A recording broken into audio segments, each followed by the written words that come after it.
Hey all, hope you're well. So a little bit of a different video today. First, some news is I have been diagnosed as positive with COVID-19.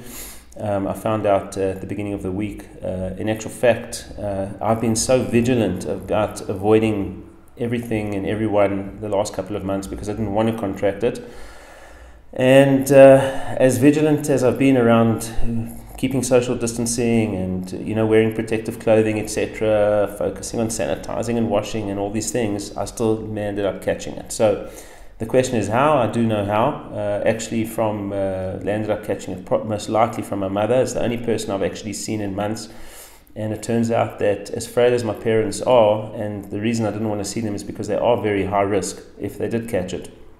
They're asymptomatic carriers. So I saw her once, and that was enough to infect me, and then it spread across the rest of the family as well. Not by me. I'm in complete isolation. My wife and I are both ill, but it is what it is, and I've got to deal with it. So again, nutrition changes to focusing on fighting off illness. Obviously, I can't train at the moment, so I have to watch my calorie intake. I've dropped it down a little bit. I'm obviously fortifying myself as much as possible. I usually do anyway. But really trying to just keep the immune system up. My symptoms are pretty mild, mainly sinus sort of symptoms, quite a bit of congestion. Each day brings a little bit of different symptoms with it. It's quite strange. The reason I wanted to share the video was actually because you realize that you can be as vigilant as you want. This virus is not like a flu in actual fact. It's far more rampant. It spreads like wildfire, and you can actually see it. I don't know. I mean, even when I saw my mother, there was no physical contact whatsoever. We basically just sat talking across a table, and it's just amazing how easily it can be contracted from one individual to another. And I think the scariest thing is that she's asymptomatic. So no symptoms at all.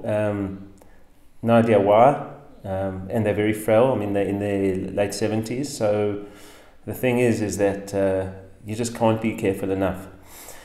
Anyway, I'll keep you posted.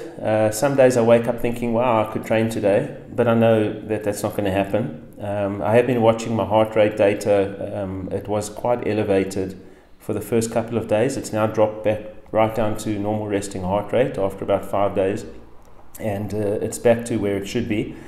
I'm blessed to have a SpO2 monitor my oxygen saturation levels constantly, and they're absolutely perfect.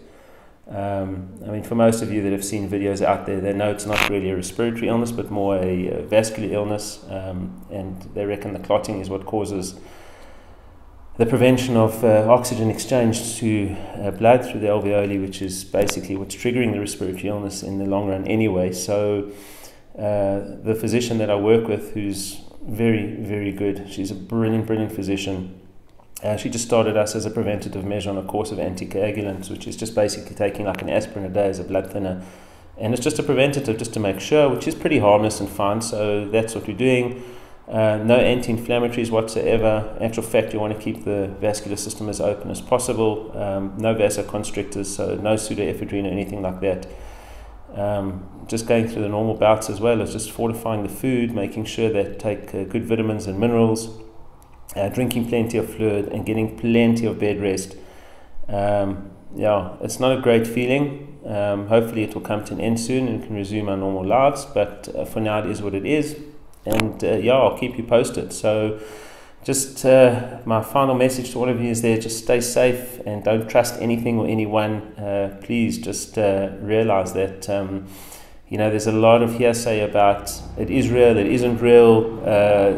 Some people think it's a hoax. Some people think it's just an act of government to clamp down on people. But now having experienced it firsthand, you can realize it actually is a very real threat. And as much as I didn't want to catch it, it is what it is, and now I have to deal with it. So just have a good day. We'll chat soon. I'll keep you posted, and just stay safe.